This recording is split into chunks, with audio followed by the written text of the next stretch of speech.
बात पूछती हूँ और ये बात कई बार आप पे आरोप लगे हैं कि आपका जो मॉडल है चुनाव जीतने का वो ये है कि फ्री बिजली, फ्री पानी। You are somebody who understands numbers. आप इंडियन रेवेन्यू सर्विस में रहे हैं, नंबर्स आपको पता है, टैक्स कलेक्शन कैसे होती है, टैक्स की रिक्वायरमेंट किन चीज़ों के लिए होती है।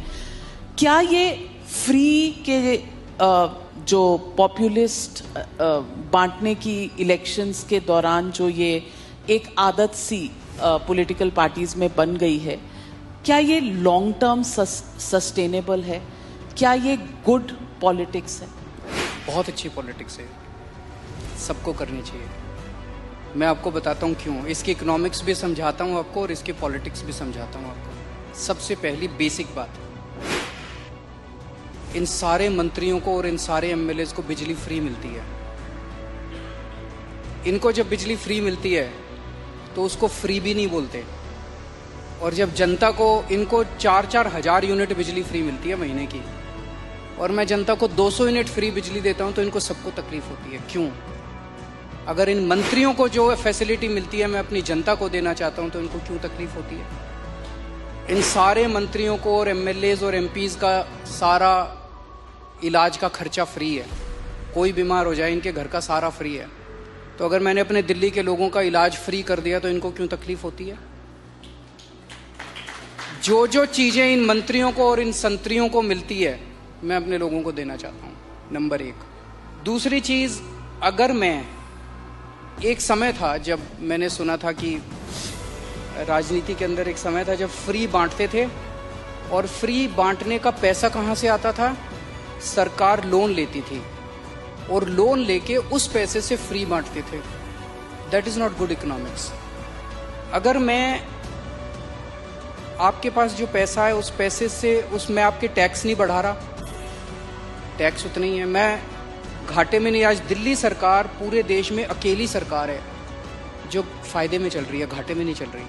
सीएजी की रिपोर्ट है 2019 की, उस रिपोर्ट में लिखा है हमारी सरकार बनने के पहले दिल्ली सरकार घाटे में चलती थी। हमारी सरकार बनने से तब से लेके आज तक दिल्ली सरकार अकेली सरकार है पूरे देश के अंदर जो फायदे में चल रही है। मैं सरकार फायदे में चला रहा हूँ, मैं कोई नया टैक्स नहीं लगा रहा, मैं कोई लोन नहीं ले रहा। अगर मैंने करप्शन खत्म करके, पैसा बचा के लोगों को अगर सुविधाएं दे दी तो क्या बुरी बात की? तो दिस इज गुड इकोनॉमिक्स। और तीसरी चीज, पर ये मिरेकल होता कैसे?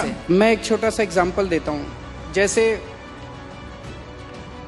ये फ्री दवाइयों वाला कैसे सिलसिला चालू हुआ, ये बड़ा इंटरेस्टिंग है। हमने एक फ्लाईओवर बनवाया, उस फ्लाईओवर की 325 करोड़ रुपए की एस्टिमेटेड कॉस्ट थी, वो शायद 200-250 करोड़ रुपए में बन गया, तो 125 करोड़ रुपए उसमें बच गए। कैबिनेट मीटिंग चल रही थी, हम लोग डिस्कस कर रहे थे, तो पता चला कि ये 125 करोड़ रुपए बच गए।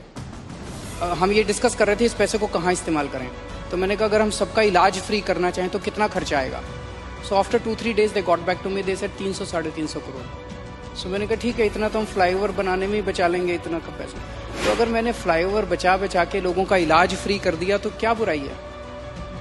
मैंने सुना था कि एक मुख्यमंत्री हैं शायद गुजरात के, उन्होंने अपने लिए एक जहाज खरीदा 190 करोड़ रुपए का।